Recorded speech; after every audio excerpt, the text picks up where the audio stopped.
Hello, everybody. Welcome to the live today on Comparisonitis. So we're going to go in a second. I see a number of people who've already signed on. Hi, Brittany, Deb. Alan is sharing. I tuned in to thank you personally for your work. I've discovered you recently. Your videos helped me a lot in a short period of time. I'm thrilled to hear that. Absolutely thrilled. And yes, Alan, in particular, the CBT exercises and conquering your critical inner voice, super important stuff. Helen, hello, nice to see you again. Jackie, as usual, nice to see you. English is fun, hello. So glad you guys can join in. For those of you who are joining me on Facebook, just keep in mind that you either have to give StreamYard permission so I can see your name, or when you send me a comment, just say this is, and give me your name, and then I'll know you're here. So otherwise, all I see is Facebook user. So for those of you watching on the replay, feel free to post comments below, and I am usually notified of comments and get back to them in a couple of days, and I can respond with any questions you have. And it's great if you participate along as well. So Sheila is joining. Hi, how are you, Sheila? And Teresa, so nice to see you. Season's greetings.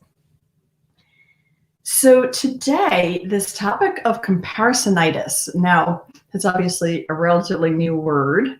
It means the compulsive habit of continually comparing oneself to other people.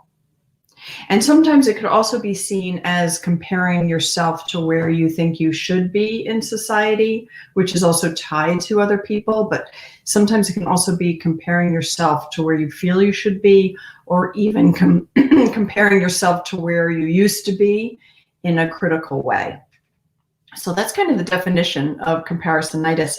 So let me know as you are joining on whether you feel that you suffer from an automatic habit of comparing yourself to other people. Does that cause you suffering? So let me know how much you relate to this topic. And generally, people, when they're comparing themselves to other people, probably most frequently, it causes suffering when it makes us feel like I'm less than, I'm inadequate, I'm not as good as. It also can make us feel sometimes like it's not fair, like I'm being gypped, like if such and such hadn't happened in my life, I'd be where they were. So now I'm jealous of where they are. And so I'm comparing myself. Or it could even be a feeling of like, well, if I had that, then, or if I had received XYZ in my past, then I'd be where they were. So there can also be an element of it's not fair in this. So I'd say most often the pain is caused when we end up feeling less than or gypped. And sometimes when comparing ourselves to other, we feel better than, but that is also a source of pain. And it is also just kind of the other side of the same coin. It's sort of the same thing. If I'm tied to comparing myself, where do I stand versus other people, even if once in a while, like, okay, I'm doing better, it's not true self-esteem, and it's sort of boosting oneself up at the expense of others, and so it doesn't really feel very good either. So just again, so we either feel less than, or we feel more than, or sometimes we vacillate continually between the two, and all three are forms of pain. So yes, okay, Rebecca definitely causes suffering. Deb, yep, been trying to change. Great, that's terrific. And other people, I have this habit. Sheila, I do this all the time. And yes, it makes you feel bad. Absolutely makes you feel bad. So I'm actually going to share some myths and beliefs, faulty beliefs, that comparisonitis is based on. But before I get there, I want to just kind of summarize what this leads to. So it often leads to a sense of inferiority. It can lead to a feeling of envy. It can lead to a feeling of jealousy. And I differentiate between those two. For me, envy is kind of like, oh, I envy that. Like, I'd like to have that too. Jealousy is like, I envy it and I don't want the other person to have it. Like, jealousy is a little bit like harsher and I want it and they shouldn't have it. But inferiority, jealousy, envy, depression, it can lead to depression, it can lead to anxiety. It can also lead to nastiness and resentment. And kind of when people talk about somebody else, or there's like gossip going on, or they're putting somebody else down outside, that also comes from a feeling of a lack of self-worth, being simply who I am. So that is also part of this whole thing. And then there also can be that self-righteousness tied to those if-onlys. Well, if only I had had his advantages or her advantages, or that type of thing. So all of those negative emotions can come down to comparisonitis. So what's the myth? I'd say probably there's 3 myths, although you guys can tell me whether you see these as 3 separate things or if you think they're all the same. But the first myth is that the person who has what we want is happy. So let's say we envy someone for having a lot more money than we have. And we compare and we feel like we come up short and we haven't been as successful and they're way more successful. Tied in that is that they're more successful means that they're also somehow happy. That success has led to some satisfaction on their part, which I will tell you is not necessarily true at all. Same kind of thing if we envy somebody who is thinner than we are, or has a better figure or better physical attributes, and we're comparing ourselves and we feel less than, there's also a sense that those physical attributes are helping that person be happy, which again, doing the work that I do, I know is not necessarily true. So for example, I service a number of different areas in Connecticut, some of which are extremely wealthy, and I might be working with a family that lives in a $5 million home. And to the outside world, everybody envies them. But inside, there's a lot of dysfunction going on, a lot of unhappiness. There might be eating disorders, there might be addiction, affairs, all sorts of problems. So that external show of success does not necessarily tie to happiness. So I think that's really one of the myths that can help with comparisonitis, is if we begin to question that where we are is not as good as where they are, question it, because that might not be true at all. Where you are might actually be better, or feel better. You might feel better about yourself than they feel about themselves. This also reminds me of a client who told me that somebody gave her the advice. She was on the heavy side, and someone gave her the advice to watch how skinny people eat and follow that, like to pay attention, what are skinny people eating? And I was like, that couldn't be like advice that's more misguided, because some people are skinny because they're anorexic. You don't want to follow them. They might be bulimic. They might have eating disorders of one kind or another. Like, we can't tell what's going on inside somebody by what they're showing the outside world. And so a myth, a strong myth, the number one myth underneath comparisonitis is that these external signs of success are tied to feeling good about oneself or happiness. Let me know if that makes sense. Putting others down because they have more education. Yeah, so interesting. I worked at Southern Connecticut State University, a state school, and there was a lot of, and we worked on issues of diversity. So that was like part of the topic of the classroom when I was teaching in the social work school. We talked about diversity a lot. And so socioeconomic diversity and educational diversity came up as very intense topics. And people could judge others for having too much education. They could judge others for having not enough. They could judge others for being what they would consider poor, and they could judge people who they thought were rich. And we tie different attributes to people who fall into those different groups. So that's definitely an interesting point. Okay, you guys are saying it makes sense. So myth number 2 is that I'd feel better about myself if I had this other thing.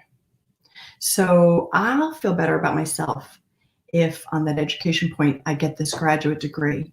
Well, I recently had a woman contact me who has 3 graduate degrees and works in a hospital system. She's not a doctor, but she works in a hospital system.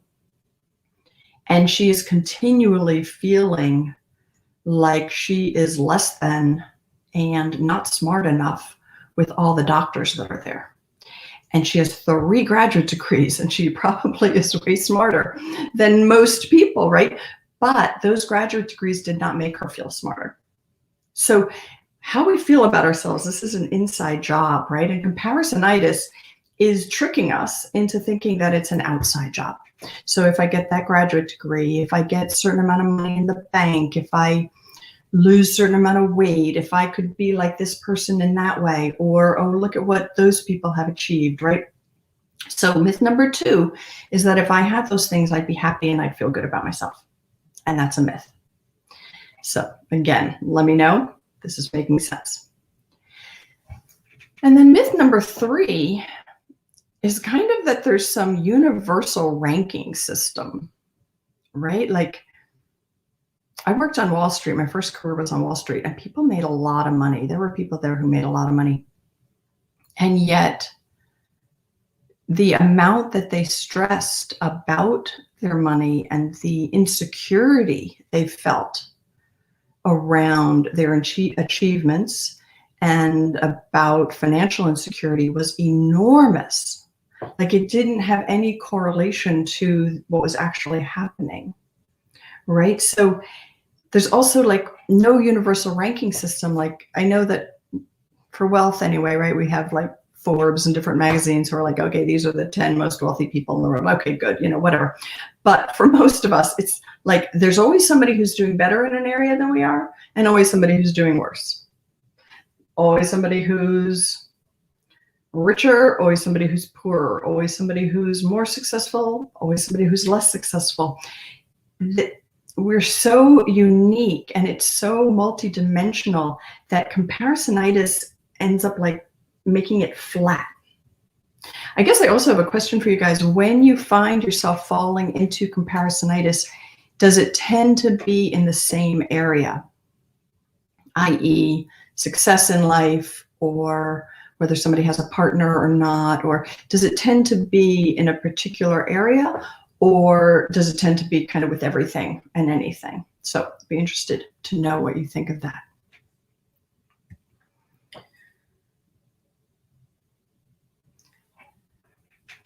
So there's no universal ranking system, and it doesn't even make sense, right? It's hard for me to even verbalize how strongly I feel that it doesn't make sense, that we don't get ranked. Like, okay, yeah, in high school you got ranked, right? Or like, I don't know if they're doing that. They're not doing it in every high school anymore, but when I went to high school, yeah, you're number 1, 2, 3, right? Okay, yes, we were ranked. Did that mean that the number 1 person was the most intelligent? No. Did it mean that they worked the hardest? Not necessarily. Did it mean they were going to be the most successful in life? No. It means they got the highest GPA in that high school, one little high school out of many, many, many, many, many, many high schools all across the United States, then all across the world, and then all across time, right? So that was like 1 year in my high school with 200 people, there was somebody who ranked number 1, and wasn't me. But it also never bothered me, which is a good thing. But is this making sense? Like, there are some situations that we are in life where we get ranked, but even then it really doesn't make sense. It really doesn't, it's not meaningful. There's not substance to it. So, okay, so Deb is sharing, tends to mostly be with my brother around several things. So yes, so sibling rivalry, that's really old stuff that is early in life and stays in the emotional brain, right? That's the stuff that stays in the emotional brain. And then later in life, it really becomes somewhat irrelevant. Susan sharing usually with her career, education, or weight. Yep. Brittany is asking, what about comparisons with other because they had the past with someone and that person always talks about the love they had for life during that age? That's sort of a complicated question, but envy and jealousy isn't going to help you. I don't know if it might be also a boundary question around what is shared and what is not shared in a relationship. That's a complicated question. Shivani, looks, career, education, money, almost everything. Okay, so it's become a habitual pattern. Yeah, so when we see these things as an automatic habitual pattern, let me ask you next, do you think you can begin to believe that there's myths underlying what you're saying or what you're thinking, or under your habit of comparisonitis, can you see that it really does not have ground, right? Like you feel like it's necessary. I should compare myself to this person who's achieved this or has better figure or, like I should compare myself to them, but there's no ground there. So let me know if that makes sense. Okay, I got one. You're so right. Yes. Okay. So identifying and recognizing and accepting that these are based on a faulty myth. Both the myth that there is such thing as a ranking, the myth that people who have these things are happy, and the myth that you would be happy if you had them. So 3 myths. And as I'm saying that, I'm thinking about Brittany's question, because I think this comes up with past relationships a lot. If the relationship was in the past, it didn't last. There was a lot of pain there. So if you are envious and you wish you had had it, let's say I was in high school 40 years ago now, maybe a little bit more. If I had had this 40 years ago, I wouldn't still have it because it didn't last. So there's real myths that go on convincing ourselves about this stuff. It's flawed thinking. Thank you, Jackie. That's a great summary. Okay, cures. 1, understand that it's a myth. Most important. 2, seeing oneself in right relationship to other human beings, to the universe, universal truth, and or God, depending upon your personal beliefs. But humility, and not humility as in like groveling kind of humility. We really misunderstand this. I looked up the Merriam-Webster #1 definition of humility today, and it's freedom from pride or arrogance. So if we are free from pride or arrogance and we are humble, we see ourselves in right relationship to human beings, other humans, and to the universe. And we are not above or below other humans, and they are not above or below us. We are all incredibly unique, and we are all incredibly the same, right? Like 98% of our DNA is actually kind of the same as an animal's DNA, right? Like we are so similar to other living beings, and then to other humans, we are so similar, and we are so special and so unique. But seeing that and the complexity of it and the richness of it, and then being free from pride or arrogance, right? So why might I want to be incredibly thin? There's pride in that. There's arrogance, right? It's very me focused.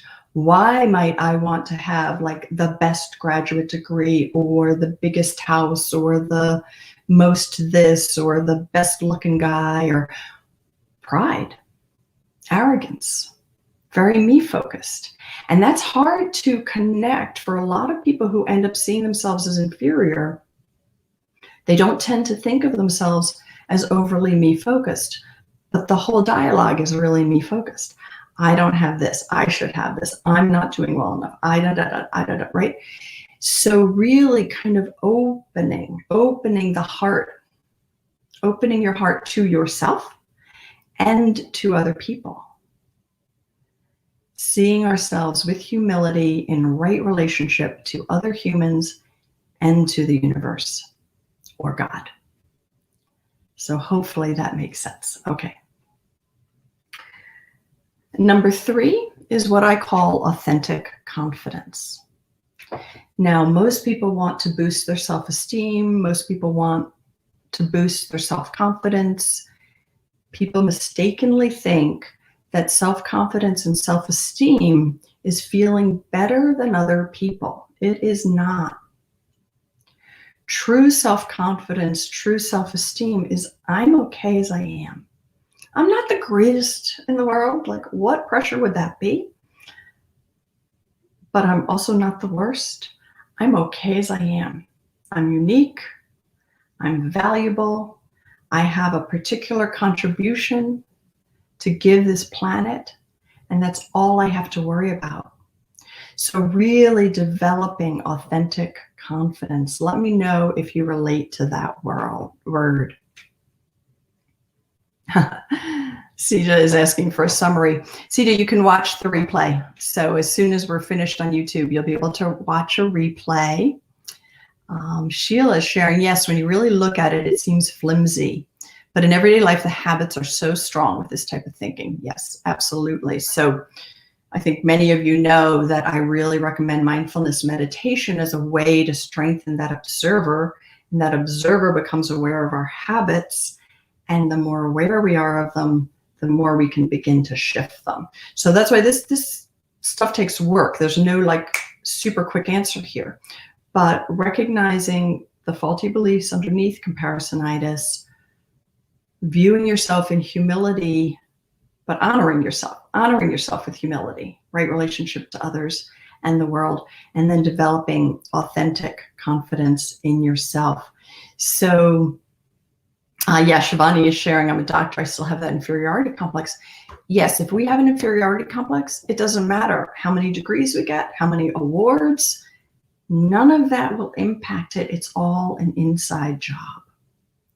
So I know most of you know, and I won't spend too much time on this, but my online coaching program, Roadmap to Joy and Authentic Confidence, is a 6-month program where step by step, we walk through all the tools and techniques to really strengthen that sense of self, that sense I'm okay as I am, that belief in yourself, the knowledge that you're a unique and special human being. I know there's some people who are on the call right now, on this talk right now, who are in my program, so feel free to shout out if you'd like. And the link is in YouTube. It's underneath this, and I'll post it in Facebook. But I'd love to have you join for a new cohort starting in early January. What a better way to start your new year than with a program that can really walk you through these steps, because changing this is not easy. This takes time, it takes guidance, it takes effort, and videos like this can help. They can give you the idea, and if you're the kind of person who can take that idea, practice it, explore it, go for it, awesome. Most people need a little bit more guidance. So let's just see what else we have. Catherine, I'm a white woman. It seems wrong to engage in comparisonitis or even take it very seriously when we know we have so much privilege. How do you put these two concepts together? So absolutely, some of us are privileged more than others and in various ways. So we do have, it's funny because I talked about this on one of my videos and I got some complaints. We have systemic racism in our country. We have systemic sexism in our country and probably in most parts of the world. So yes, some people are at disadvantages, and being aware of those disadvantages or being aware of your advantage is great. Comparisonitis is not comparing ourselves to others in all situations. We all will compare ourselves on occasion to other people and in certain situations, and then we can adapt our behavior from there. So recognizing where we have benefited. I have benefited in life from being white. I have benefited in life from getting a very good education relatively early in my life, right? So there are certain unearned advantages that I have had. That is a totally different thing than comparisonitis. Comparisonitis, if you think about the itis at the end, right? Itis means disease, right? Like if you have dermatitis, it's disease of the skin. I'm sure the medical doctors on here could throw out some more itises. So itis, it's like a disease. So what I'm talking about is comparisonitis, where you are plagued with continually comparing yourself to others. So Catherine, let me know if that made sense, that kind of distinction. And it also brings to my mind, there are certain situations that trigger a little mini bit of comparisonitis in all of us. So things like high school reunions, right? Most people hate high school reunions because you go and you're like really worried. What do you look like, right? You spend extra time, if you're female, on your makeup and your clothing, and you might lose weight before you go. And then have other people been more successful? All of that, like high school rivalry or middle school, we size each other up in middle school. All of that like floods back in when you go for like a high school reunion or a college reunion. So there are some situations that might bring this up in almost everybody. But comparisonitis as a habitual destructive pattern, not everybody has it. So keep that in mind as well, because you don't have to have it going through life. So that's comparisonitis, right? Then there's comparing oneself to others in certain situations. Like, okay, in high school, if you're competing for the top spot, you might compete for the top spot, you might compare yourself to others, but that comparison is not, you're not internalizing it as an element of self-esteem. I think that's really the point. And then that might actually tie to this whole question of unearned advantage in life. If I looked at if I denied my unearned advantages and said, oh, that goes on really great, and I'm better than everybody else, right? That would be comparisonitis. But if I say, hey, these are some advantages I've had in life, that's not, okay?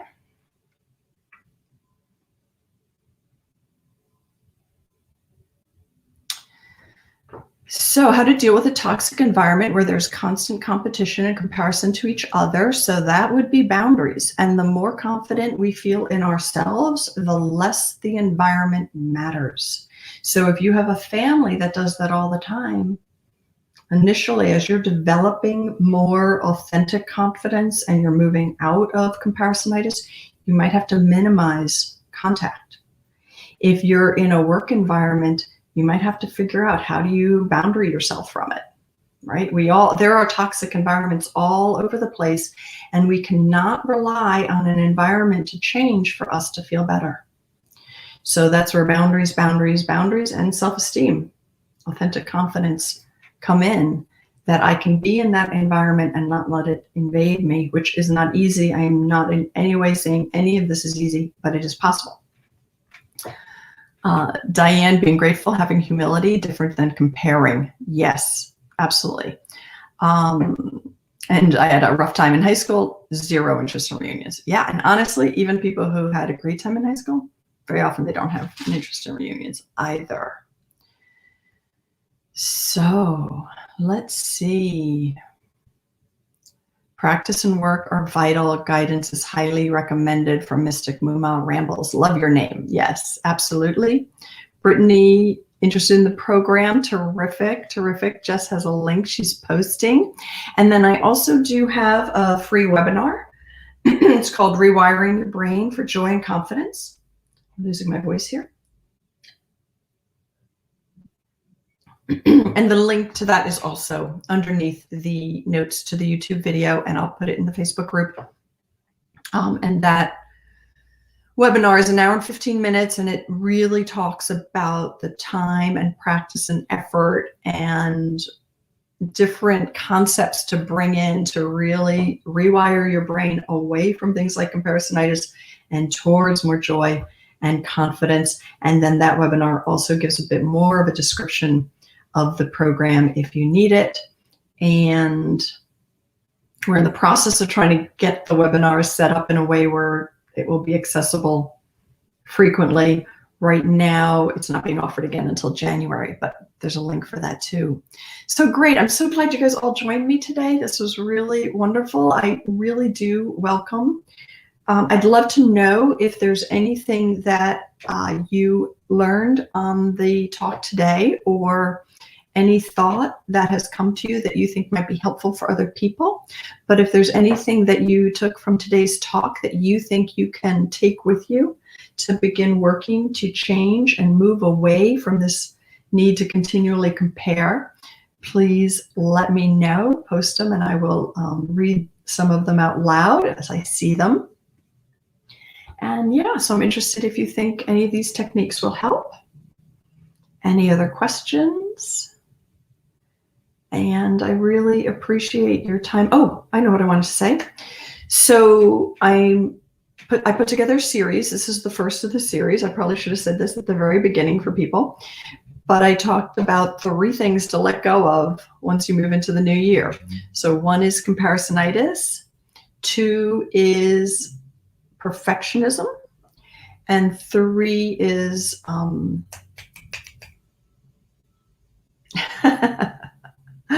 someone help me out here. You probably have read. But the 3rd one is when you feel like a fraud, you feel like a fake, right? So imposter syndrome. So those are 3 things. Those are 3 ways that we torture ourselves. Like, this is self-inflicted torture, right? These might be habitual patterns we learn somewhere or we develop through life and experiences contributed. But now at this point, we use them to continually beat ourselves up. So those are 3 things to let go of before the new year hits. So I'm going to be doing this talk today, and then a week from now, and then probably a week after that. And also at some point here, I want to do a talk about aspirations versus resolutions versus goals, which is also something we work on in the Roadmap to Joy program. We really work on defining goals that you can accomplish, that keep you motivated and keep you moving forward. Because remember, behavior change, very important. So I'm so glad you were all here. Namaste. We had I think we had almost 50 people live today. Deb likes the No Universal Truths. Great. Brittany, the videos have been life-changing. Terrific. I'm so happy. Mystic Muma is sharing the Roadmap to Joy is changing my life. Check it out. Thank you. And I'll see all of you guys later.